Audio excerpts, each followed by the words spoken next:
Hi, everyone. Good morning, good afternoon.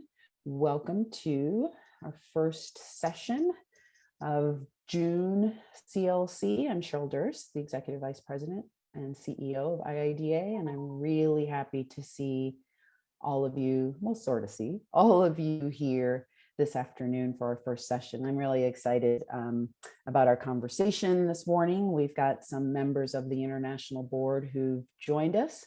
And we're going to have a bit of a moderated conversation, just some questions about their experience around value and the chapter experience and connections to IIDA, what life and work is feeling like in this moment. And then we're going to go into breakout groups and talk a bit about that question that we are all asked all the time about IIDA, questions around value and what does it mean to be a member and how do we assess and authentically talk about value.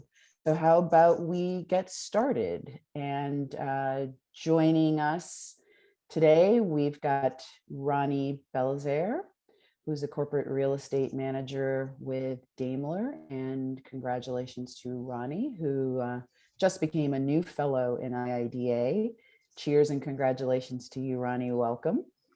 Thank you, Cheryl. Hi, everyone. So excited to be here. I am part of the Georgia chapter. I started as a student member when I was at FSU in the design program there and was in the South Florida chapter. And then once I got to Georgia, I think that's when IIDA took over my life for the better, which is great. Made a lot of friends and professionally I grew leaps and bounds. So I'm always beyond grateful for this active engagement that IIDA gives me all the time. Bravo, Ronnie. And we also have with us Fiona Grandowski, who is a principal with Collins Cooper Carusi. Atlanta is definitely in the house with Ronnie and Fiona, both being from the Georgia chapter. Hi, Fiona. Hi, it's so good to be here. I'm in Atlanta. Ronnie trailed behind me. I was on the Georgia board for 6 years and ended up as president and then past president. Really learned what it was to be community, to know the community, to love the community, and continue to today to be a really strong part of that community, but also to forward to where I am now in a much larger national and international community. So glad to see you guys. Welcome, Fiona. And there was a nice shout out from Tara Headley for the Georgia chapter. And we have Angie Lee, who is the president-elect of the International Board, joining us. Angie is the principal and design director of interiors with the FX Collaborative in New York. Hey, Angie, you're on a job site right now, or at your DC office, right?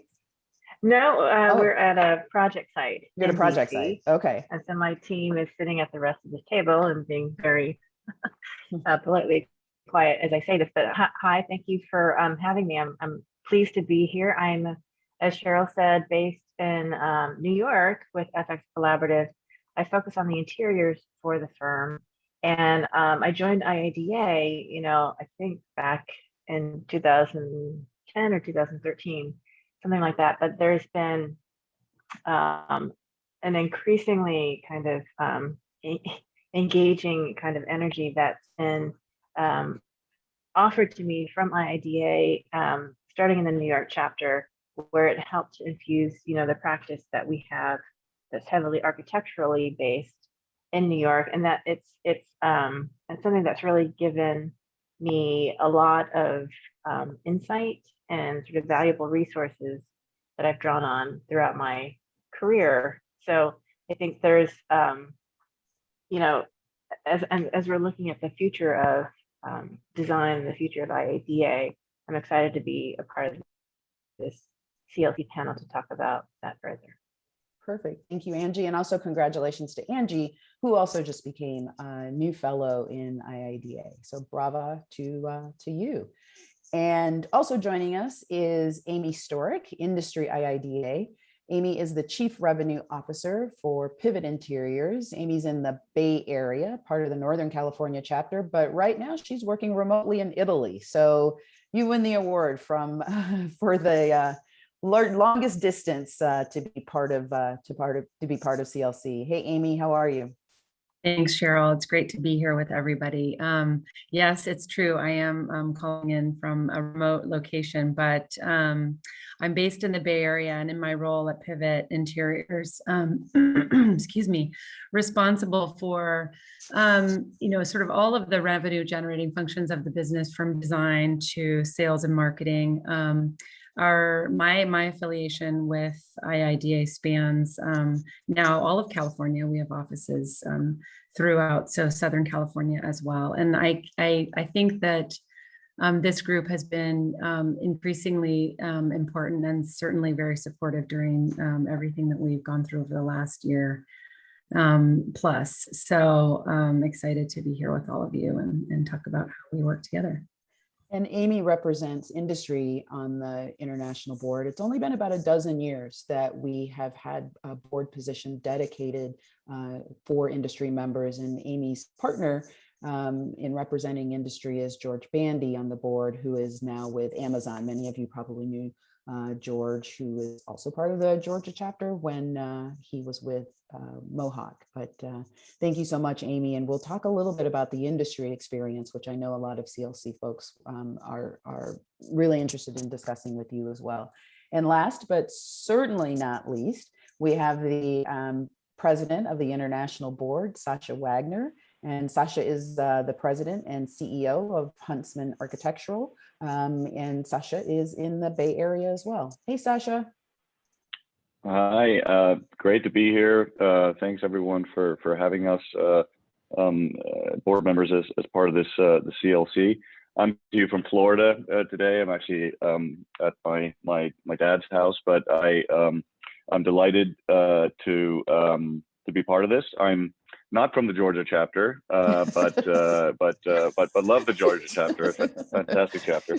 No, I'm also from the Northern California chapter, like Amy, and I actually just had my 25th anniversary of being an IIDA member. I started my first year out of school, and so it's been part of my career development at every step of the way. And I think that's actually something I really appreciate about IIDA, is that there's engagement, all the way from being a design student to being an emerging professional to being a more seasoned professional, and eventually having opportunities for leadership in this organization as well as in my organization has kind of been happening in parallel. And IIDA has been a great resource for me in terms of building my knowledge, my connections, and experience in this profession. So yeah, and wanted to mention that Huntsman has offices in San Francisco, but also in Chicago and New York. And of course, Angie talked about the New York chapter, but our Illinois chapter is also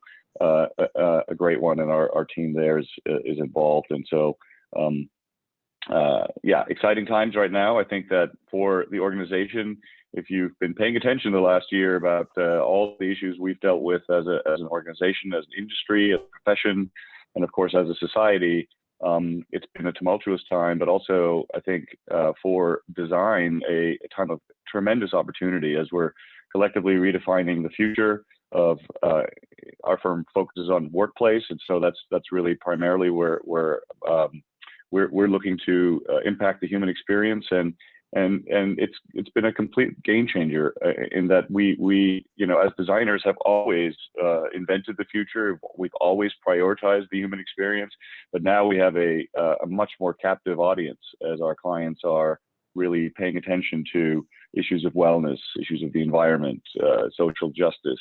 These things are in the ether. They're being talked about. We're engaging with our clients on those, and I, for one, in those 25 years, have never been more excited about what the future holds for our profession, because we have this tremendous opportunity ahead of us. So looking forward to talking with all of you about that and many other things today. Yeah. Thank you so much, Sasha, and congratulations on those 25 years. For the IIDA chapter leaders that are participating today, you should know that all of the board members that you see here today, and the board members who weren't able to be with us on this call, are all serving an additional year on the international board. And we had received advice and insight and some best practices from other associations, but some insight from our legal counsel and our auditing counsel, and doing something that a number of other associations are doing. This board is going to repeat a year, do a victory lap for some consistency and coherency because of the pandemic. And so I am thankful and grateful to this board for giving another year of service on behalf of the organization. So let's jump right in. And a number, you all answered this in part in your introduction responses, but I'd love for each of you to talk a little bit about what does it mean for you to be a part of the international board? What does it mean to you personally? And what does it mean to you professionally? And go ahead and weave into that, let's take it one step further and go macro. What has your entire IIDA experience meant for you? Who wants to get us started? Fiona, you want to get started since you're unmuted? Why don't you jump in and start? I'm unmuted. Yeah. So I don't know exactly what my anniversary is. I'm behind Sasha. I think it was 2004 that I joined IIDA. And I joined because I wanted to meet more of the community here in Georgia. I wanted to know the community that I was focusing my energies in developing interior architecture. And that was my focus. And so I really felt that understanding the community, getting to know the community, and then found very quickly engaging with the community was, just not just that I got asked to engage, but was something that became really meaningful to me. By the time I became president, they finally broke me down. I became president. It was 2008. 3 months into my presidency, the housing market fell. Within 6 to 8 weeks, 65% of the interior design community here in Atlanta was out of work. And oh my gosh, I still get chills. Yeah. It was really difficult, but really powerful to see our community come together, to see our community hold each other up, and to figure out ways that IIDA could support that, and working directly with international on how international could help as well. So at the local level, how could we engage? And so we all gathered together. So many of my friends lost their positions, but so many people reinvented themselves. Coming onto the international board at the beginning of COVID felt a little bit like deja vu. Fortunately, not the same as 2008, but still seeing how this board, how this community comes together and supports and holds each other up. It's always been really powerful for me. And it's one reason I maintain my connection to IIDA. Even when I'm not on a board, I'm here to support. And I know that all of my fellow IIDA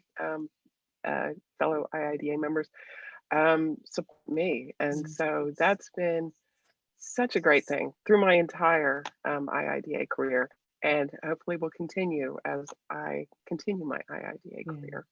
Thank you for that, Fiona. Yeah, resilience being that key word. And I know a lot of the all of the chapter presidents and leaders assembled here can definitely relate to your experience. Having leading through a human crisis, a personal crisis, through a pandemic, through an economic downturn, really requires you to depend on some skills that maybe you didn't even know that you had. So thank you. You find them. Yeah, you find them. That's true. Anyone else? What has your IIDA experience meant to you, or your board experience meant to you? Anybody else want to jump in? Sure, I'll jump in. Yeah. So here we go, Georgia chapter again, just kind of back to back there. So I started as a student member at FSU, and it's not because I was trying to lead anything. I simply wanted professionals to be able to review my portfolio. I was like, oh, that means I can get a portfolio reviewed. So that's all that really mattered to me at the time. And, fast forward a year, now I'm a professional in South Florida. And I was like, oh, I can do fun activities with other professionals. Once again, no desire to, lead anything. And then I find myself without a job after the recession. And my only option was to move to Georgia because my sister offered me up the opportunity to be my niece's nanny while I figured out my life. And so I came to the Georgia chapter. I moved to Atlanta, moved in with my sister, was a nanny. And then I said, well, I got to figure something out. I'm not going to be a nanny for the rest of my life. And ended up going to, I think it was the first Dressed that the Georgia chapter held. And I just said, oh, I'm here, I can help. And then they said, oh, you really want to help? And then I remember Katie Trice inviting me to lunch after that to say, we have open board positions. Would you like to join the board? I'm like, what does it mean to be on the board? And I ended up doing the PR lead position. But once again, I just wanted to meet people. And somehow, I guess, once you get involved and you're actually engaged, it just starts to grow and grow. I had no intention of being Georgia chapter president. I promise you that. And I was asked, and I actually told Cynthia, who asked me to be president-elect, I got to think about this. And I spent 2-3 weeks thinking about it. But what I saw was an opportunity because I could notice on our wall of fame of presidents that there wasn't a person of color that had been the chapter's president before. And so I had a unique opportunity to become the first, and what that could mean for other people behind me. And that's what probably pushed me the most to want to do that. And so it wasn't easy. It was hard. We were volunteers, but it was not fun on so many levels, but it was so engaging on so many other levels. And I say professionally, it helped me grow leaps and bounds because I think I was 32 when that opportunity presented itself. I hadn't led anything. I was like, all right, sure, let's do this. And yeah, within a 2-year period, I can say that my participation as president-elect and president of the Georgia chapter grew me leaps and bounds professionally. And here I am sitting on the international board, and I'm shocked that I am a fellow now for the chapter. So 16 years in from when I initially joined IIDA. So it's been an interesting ride, and I'm here for it, and I want to keep seeing where it goes. Yeah, your trajectory has been amazing, Ronnie. And I think we all appreciate your kind of #real talk when you said it's not always fun, right? It is work. And there are definitely moments of fun, but I think I love your authenticity and your honesty, because I think sometimes when people get asked to be on a board, sometimes they're told it'll be fun, but we need to be realistic about what board service means. Mm-hmm. So thank you for that. Anybody else want to weigh in? I'll jump in. It's Amy. Yeah, thanks, Amy. My participation with IIDA started a long time ago when I was an interior designer, but it's always been such a, we're part of a close-knit community, and I think others have talked about just the opportunity to strengthen relationships. But, I made the move to the manufacturer side relatively early in my career, and you see a lot of folks move around in the industry, and IIDA for me has always been sort of a red thread. So as I moved to the manufacturer side, working with companies like Vitra and Herman Miller, and now at Pivot, the opportunity to continue to participate not only as a member, but also as an individual member, but also a member of the board, has been to help bring sort of the multiple perspectives that, sort of representing industry members and the partners that all of the designers work with, and making sure that we keep this community vibrant and successful and growing and strong. So that's just a little bit of what I've hoped to do as part of the board and as a member. Yeah, perfect. Thank you for that, Amy. Hey, Sasha, let me ask you, because you're past president, we have a number of past chapter presidents on the international board. It's been part of the tradition, these almost 30 years of IIDA. Can you talk a little bit about your experience as Northern California chapter president and what was important to the chapter at the time you were president? And do you see some of those things still resonating or being important, not just to the chapter, but to all IIDA members? Yeah, sure. The Northern California chapter, Amy mentioned its close-knit community. It's really amazing the role IIDA plays in that community and as a connector. And so for many years, I was just a beneficiary of that, right? I participated in events and was networking with other IIDA members, and even in the very early stages of my career, I just found that to be really fruitful ground for relationship building. And so when I had the opportunity to join the board and as president-elect and kind of learn more about the organization, the inner workings of it, how it operates and where the value is being delivered, right? What are the different ways in which we are engaging in areas like advocacy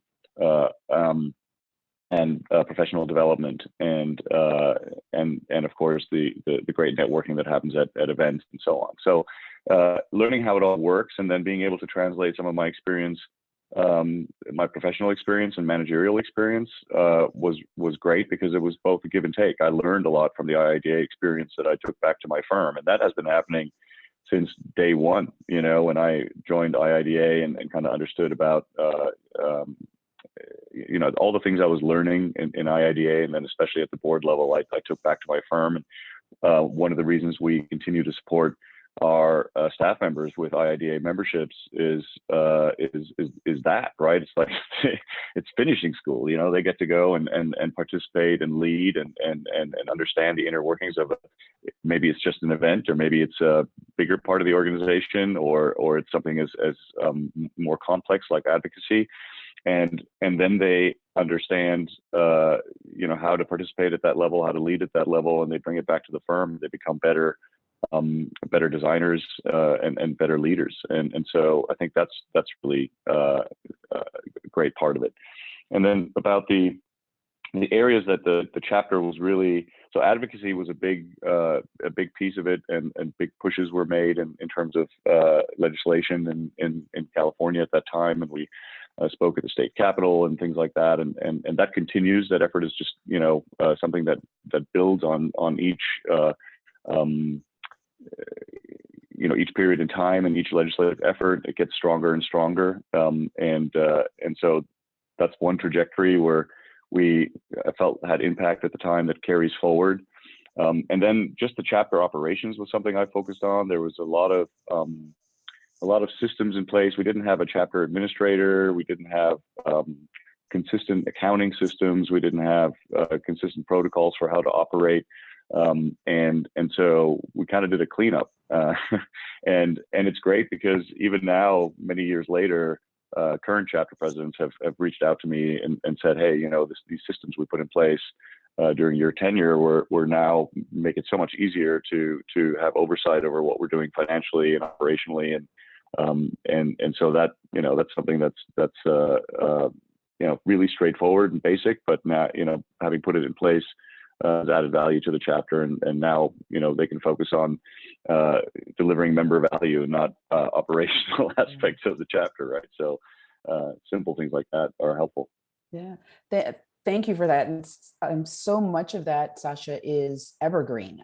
Advocacy is evergreen for IIDA, as are logistics and operations and the infrastructure of a chapter. When you're running a chapter, you're running a small business, and making sure that you're doing that in a legally defensible way, and you're engaging in best practices for volunteer chapters is always incredibly important. I also appreciated something that you said about the IIDA experience being both about the get as well as the give, because there are moments during your IIDA evolution and your trajectory and your career where you are receiving from IIDA, and then there are those moments where you're constantly giving. So it's that give, get proposition as well. And then I applaud your firm for supporting your team, your associates, and supporting their IIDA membership.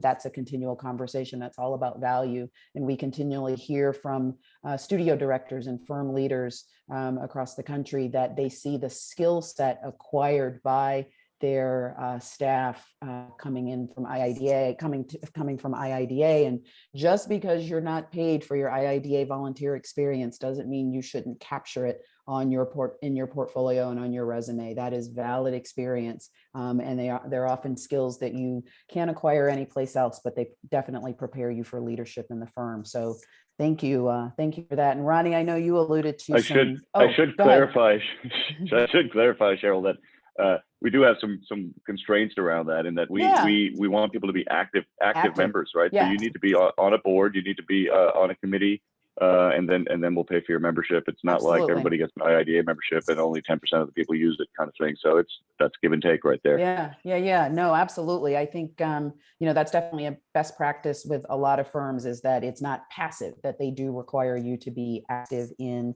IIDA. And Ronnie, you talked a bit about kind of the experience of IIDA, and Fiona mentioned being a part of a community. And just so that everybody knows, Fiona had a prior engagement with a client that she had to jump into a meeting, so that's why she departed. But Ronnie, a little bit about when you were president of your chapter, what was important at that moment for the chapter, and do you see some of those issues as part of, as evergreen or as part of a continuum? Mm-hmm. Interestingly enough, when I became president, it's just off the heels of us getting chapter of the year that year. And that's a testament to everything that I think 5 or 6 presidents were prior to me were working so hard to get to. So, Sasha brought up the operational piece. Michelle Leiden, who was 2 years prior to me, did a hell of a lot to get us operationally set in stone, and have to give her credit for that. Cynthia kind of being that gap of, hey, do this, and then I get to ride the wave of chapter of the year. We win it under Cynthia, but she's now passing the baton to me as we win it. And so we were on a high. Everybody was excited. People wanted to be a part of Georgia chapter. But then one thing about the Georgia chapter, if you're in it, it's very Atlanta centric, right? A lot of what happens in Atlanta, I think other chapters probably experience this too. And we had another city center that was Savannah centered, but we had heard rumblings for a few years that there were designers in other pieces of Georgia that really wanted to be involved, but we weren't coming to them. And so kind of put a mandate out there as, here's one of my number one things I want to do is actively engage other pieces of the state. And I guess I put it out in the air, and all of a sudden I get a call from Augusta, and we got 3 girls who really want to be involved. And I said, really? And they said, sure. And I literally said, all right, I'm driving over. And I brought a couple of people with me, and they had a room of 15 people. Wow. Ready to just absorb whatever we were saying about IIDA. And we were very fortunate that those 3 young women were so just rabid about, yes, we want to be engaged. So they became a city center fairly quickly, and they're still a city center now. And I mean, I know Nahid's on the call, so I have no idea how it's going, but that was a pride and joy of mine to be able to get us into these other more remote areas of Georgia that don't necessarily get the light. So I think it's something that every chapter needs to be cognizant of. There's always going to be your larger metropolitan area that definitely gets the brunt of the attention, but you're a chapter, not a city. So think about how that, your bandwidth can make sure that you touch all parts of those areas and don't leave any pieces neglected, because most of those people were getting engaged by ASID during that time. And these three were commercial designers who said, we really want someone to help like bring momentum behind commercial interiors. So that's perfect. Thank you for that. I know a lot of the leaders listening in and watching can relate to that. And geographic diversity is really important in IIDA, and geography should be a benefit and not a barrier to being a part of this organization. So thank you for that, Ronnie. Let me ask another question and open it up for everybody. What, in your opinion, is important for us to all be thinking about in that relationship to the practice of interior design and IIDA? And we know that, so for so many of us and so many chapters, that IIDA is event driven. We're capitalist in a good way. We raise money, we've got revenue, we've got sponsors, but we are an interior design organization. So what are some key things that are important for us all to be thinking about with that relationship to the larger practice of interior design and to chapters in IIDA? Angie? Yeah, I'll start with that one. I think that just to kind of go back to how I got involved in IIDA, it was sort of because of the content and because of the focus on thought leadership regarding design. It's really about connectivity, about giving access to people within the community of the design world, and then linking that to other design disciplines. And I think coming from New York, there's also, a large community there that's, moving at a very fast pace. They have to have like a different kind of context to make the work that, we're doing sort of have a deeper meaning, and to have that kind of community. Again, going back to connectivity and allowing the sort of the broad depth of experience and thought leadership about how design is bigger than just titles, interior designers versus architects, how that really fuels, fuels the sort of direction towards unlocking the potential of what design is, the power of design, and how we can really sort of, move the needle on the dials that we're really focusing on. So I think that it's really about kind of, like I remember the first time I kind of understood what IIDA was really about was when I saw this lady, Cheryl Durst, at the Haber showroom. Like, wow. Thinking about like everything. I remember you were talking about Blur. You probably don't remember this, but I was like, wow, there's like a whole community that, I had known most of the members from my IIDA in the New York chapter, but I didn't really understand like the kind of dialogue that was being had that was completely valid, but not sort of recognized in the professional spheres. Because I come from a sort of different direction, being trained as an architect, then sort of calling myself a recovering architect and getting into the immersive world of interiors and how those are all so connected. So I think the value of IIDA and interior design is kind of based in that connectivity and access to these different larger worlds and inner worlds and unspoken worlds. Yeah, perfect. Thank you for that, Angie. I do remember that conversation. Amy, Sasha, or Ronnie, what else should we be thinking about in connecting the practice of interior design to IIDA? I would just reiterate what I was starting to raise at the beginning of the conversation. This moment in time that we're in right now, and the learnings from the last year about what priorities should be, and having a more captive audience.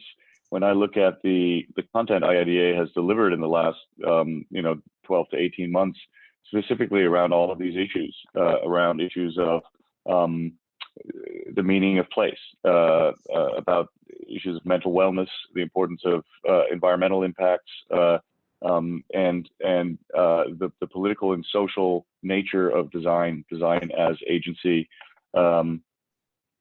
those are topics we've spoken about at IIDA, things we've written about, things we've published, things we've had seminars and webinars and discussions about, things we have as a community connected around, right? So that we have a general understanding of the possibilities that our profession has to impact our clients' spaces and thus their lives. And I think that's the idea that we're having not the same conversation, but we're having conversations along the same values.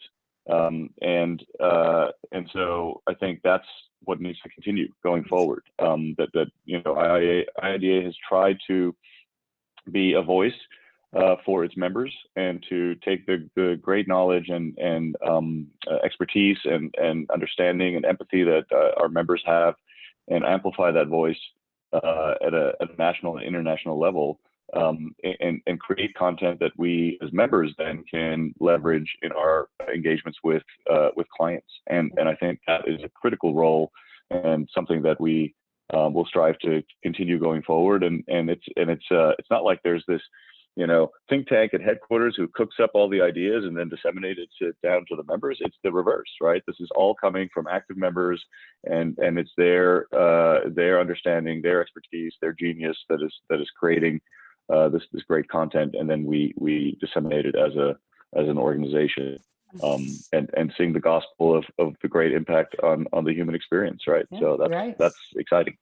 Our DNA is design, and there's that through line in listening to you and to Angie. There's that through line that we should all remember, that in the midst of planning all of the events that happen, we aren't the International Event Planning Association. We're the International Interior Design Association.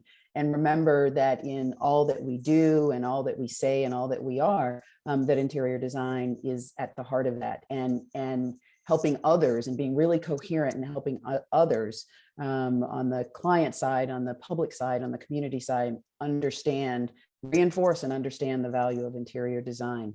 Let me ask a question around, right? We know that in this moment, in talking about social justice and equity and inclusion, we know fully that some 88% of IIDA members are female and identify as female. We know that in the profession at large, it is overwhelmingly a female profession. We know that less than 4% of people in interior design, as evidenced by this panel, evidenced by this panel, less than 4% of those practicing interior design are people of color.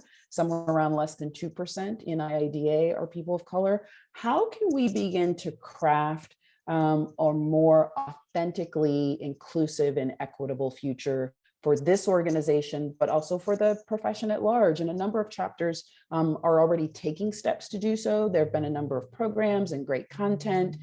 We've recently established the Equity Council for IIDA, which is going to knit together all of the equity efforts happening with IIDA chapters globally. But I would love to hear some thoughts from you all about what can we continue to do to support equity and inclusion in both the organization and the profession at large. I'll respond to that. And if I pause, let me know. Apparently my network is going nuts at the moment, so I apologize. But there's this inherent thing that IIDA did that was inclusive without having to be said, right? So I felt, yes, the profession only has a certain percentage, but I saw someone like Cheryl when I was a student, and that made me say, oh, okay, well, clearly there's a space for me in this. And I think when you look at the international board, when it's assembled each year, you're like, oh, okay, there's a place for me here. Obviously, as you get into the chapters, it might be a little harder to see some of that visibility associated with diversity within the association, but it does exist. And I think as chapter leaders, once you start doing these things called CLC, once you start interfacing with the international board, you start to see it. And hopefully what that does to the mindset of whomever you are as you go back to your chapter and start to say, does my chapter reflect what this association reflects? Now, over the course of the past year, obviously, we all had to do a serious pause. And in that serious pause, something that was happening all the time happened again. But because we had nothing else distracting us, we were all very focused on it. And so the good news is, in spite of that terrible loss, we've now got companies through and through who are all putting out these mandates of what they want to do and how they want to do it. And our industry partners, they have been doing an amazing job of engaging in that effort as well. And so I think we have to ride that momentum. And as chapters, we've got to make sure we take stock of what our chapter leadership looks like and make it a point to actively go find these members. They exist. Some of them don't know that they're wanted. Some of them don't even know that they have something to offer. But if you present this opportunity to them, if you actively, because most of the time we're searching for board members, let's be real, right? It's not a million board people just showing up saying, I want to be a board member. But the membership is there. And there's a group of people each year who assemble, said, let me go find these people to be on our board. Hopefully we can convince them to be on our board. And so I would say chapters start to take stock of what your chapters are comprised of, start to go find them and start to make it a point to ask them to be actively engaged on the board. And I think you'll start to see differences leap and bounds. I'm super proud of the Georgia chapter for, yes, I was the first person of color, but now I can be on this call and say Naheed is the chapter president of, Georgia. She's rolling off, but it was a beautiful thing to see that. And it wasn't something that happened because of what happened last summer.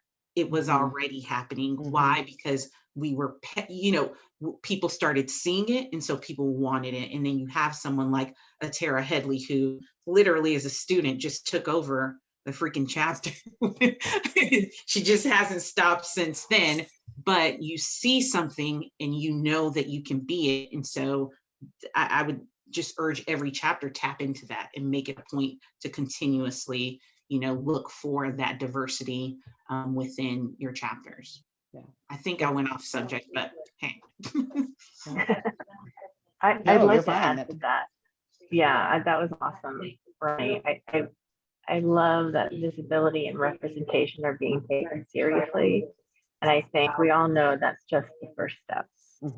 That's just the tip of the iceberg. And then coming back to content and connectivity, and then being specific about the things that we need to talk about that have been historically not impossible, but very,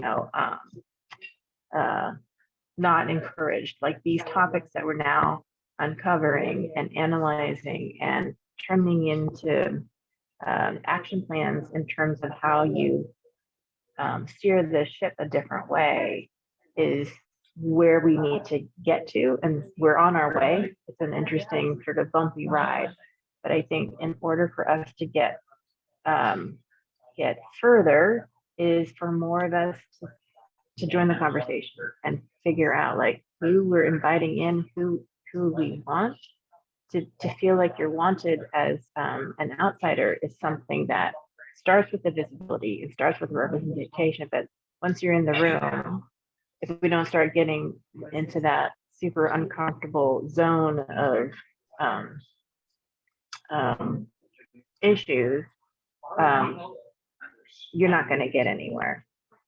But I do think that I am seeing a whole thread of presentations and channels in the New York chapter as well, where we're being explicit and specific about the issues to tackle. And so, it's great to have the snapshot of all of our beautiful faces of, different backgrounds and diversity. But this is where the real, that real kind of leverage of the power of design comes into play. And then, people like Sasha is also incredibly supportive, and he's engaging and getting uncomfortable with us, and Amy too. And from the industry side, so we have a lot of people coming in ready to roll up their sleeves. Like you said, it's not always fun. It's not the event planning organization. It's about all this really interesting content. Angie, I'll add to that. whether it was a sort of an explicitly stated priority for any organization before, it certainly is now. And I agree with some of the other comments made. There's so much learning to be done, and conversations that need to be had, and work that we need to do. And what comes to mind for me is that we are so much stronger together, versus trying to tackle this independently. We can learn so much from each other, and what others have done before. But I also think there's an important piece of it, which is, this idea of action and accountability. So working together, we have the opportunity not only to help and learn, but then also sort of collectively hold ourselves accountable, because this industry, the broader industry, can drive so much of that change. You think of design really being the catalyst for that, but this idea of accountability, I think, is where we can really deliver results, right? Is come back and look at what we've done in a year's time. Let's just say, if you think about what we've done over the last, year, that too has been incredible. So great point, Amy. We can all be better allies. We can all be more accountable. And as we are looking at kind of long-term, we have to realize it's not just race, gender, and ethnicity, but looking at, we mentioned geographic diversity, neurodiversity, practice and discipline diversity, age and demographic diversity is incredibly important. I had a young woman who is a second career professional in design. She's also a veteran, and she had in her local community, IIDA didn't feel accessible to her.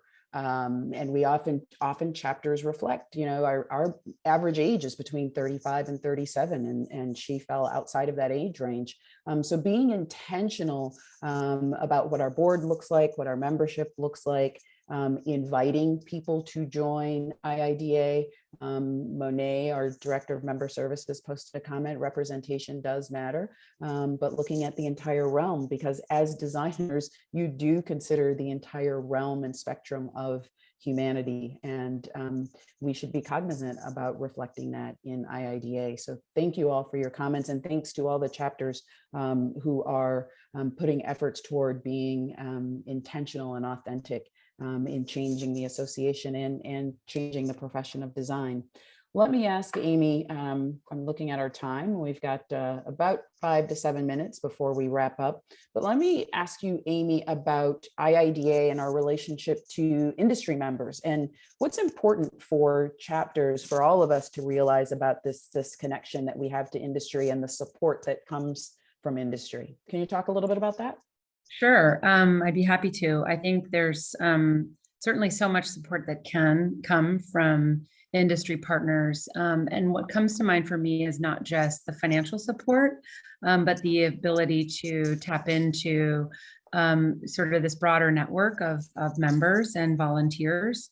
I think, that's where you see the opportunity increase, some of the things that we've talked about just in terms of diversity and inclusion, but then also I think around creating content. So for me, for instance, in the things that we've supported, and I think back to the Student Design Charrette and other programs, it was important to be able to contribute to developing the program, developing the agenda, whatever it was that we wanted to do, because one of the things that I found was that it aligned with other sort of strategic initiatives or priorities that we held as an organization. And so I think if chapters can sort of tap into industry partners, not just in terms of financial support or events, but also how can we work together to develop programs, I think you'll find there's a groundswell of participation and support in terms of this idea of in-kind kind of participation. And Ronnie, you said it, there aren't necessarily volunteers always lining up to participate. I know that's hard. I've been there. I've also heard from other chapter leadership that it's sometimes very, very challenging to enlist the help of the folks you need to pull these incredible events and programs off. And so I think if there's kind of co-ownership in a way, and the ability to co-create, then there's more skin in the game in a way. And then you also get to sort of address whatever the, again, whatever the strategic priorities or initiatives are that those industry partners want to, whether it's sustainability or EDI or supporting students, bringing more visibility to, what opportunities there are within interior design. I think so many options, right? Yeah, that's perfect. And not just relying on our industry members for cash and commerce, those are important things, but also for content and community and that coherency that we look for in our industry. I want to, you mentioned students, Amy, and I want to make sure, particularly since Sasha and Ronnie are on and they joined as students, I don't want to close this program without asking about the connection between campus centers and chapters, and how can we better connect with students? Ronnie and Sasha? Can you weigh in on that? The relationship between IIDA chapters and students. Mm-hmm. I think, so when I first joined the Georgia board, there was a campus liaison who was connected to the campus center of SCAD. And I think it was at least by virtue that her mom was a previous past president. So that kind of, tied it in, but we kind of lost sight of that. But I thought it was so important when she was actively a part of board meetings, because she would come in and give her perspective on what they're doing on the campus center. So it's almost like if chapters could find a way to invite, whether it's the president of that chapter or the president-elect or the vice president of that campus center, that they invite them to participate in board meetings. I think that's a rich way to get students actively engaged, for us to have a pulse on what students are looking for or needing. And then that then just becomes an immediate feeder into the general board once they graduate. Mm-hmm. Mm-hmm. That's a great point, Ronnie. Not only are students learning about how to become designers, very often IIDA or being a part of a design club is their first volunteer experience. So they're learning about how to be a volunteer and how to manage that volunteer experience, how to manage a board. And chapters are mentoring future board members when they're attaching with campus centers as well. Before I ask my last questions, go ahead, Sasha. I was gonna say that the involvement in chapter management or exposure to the board, I think that's important, but also just involving students in every aspect of the chapter's activities. When you really, as a board, ask yourself, what are the different touch points? What are the different events? What are the different engagements that we have? And what is the role of students in each one of those? And sometimes it might just be a volunteer opportunity for students. We have in Northern California, speaker series, and the students volunteer to help people into the auditorium and find their seats and things like that. But what are they doing? Networking with their design community. And in fact, it's interesting. We have as part of our honor awards in Northern California, there's a student award every year, and the student work is just absolutely phenomenal. And the students are basically just blowing the minds of the audience every year. And then they get hired, and they pretty much almost get hired on the spot. I mean, there are, the firm leaders that are in the audience are seeing the high caliber of work coming out of the schools, and these students are amazing, and they're offered internships pretty much immediately. And I've had that experience too, where I saw students work, and then they ended up volunteering in a chapter event and as a docent, and we started talking, and next thing you know, that person worked for us for a number of years. So it's a great way to network as a student, just to be participating in all the chapter events. And so as a board, the goal should be to create those opportunities for students to participate in every aspect of the chapter activities. Yeah. Perfect. I have about 10 more questions, but I don't have 10 more minutes. So I'm getting the bat signal from Ryan, and we are going to move into breakout groups. Thank you so much to Ronnie and Angie and Amy and Sasha and Fiona, who had to depart early.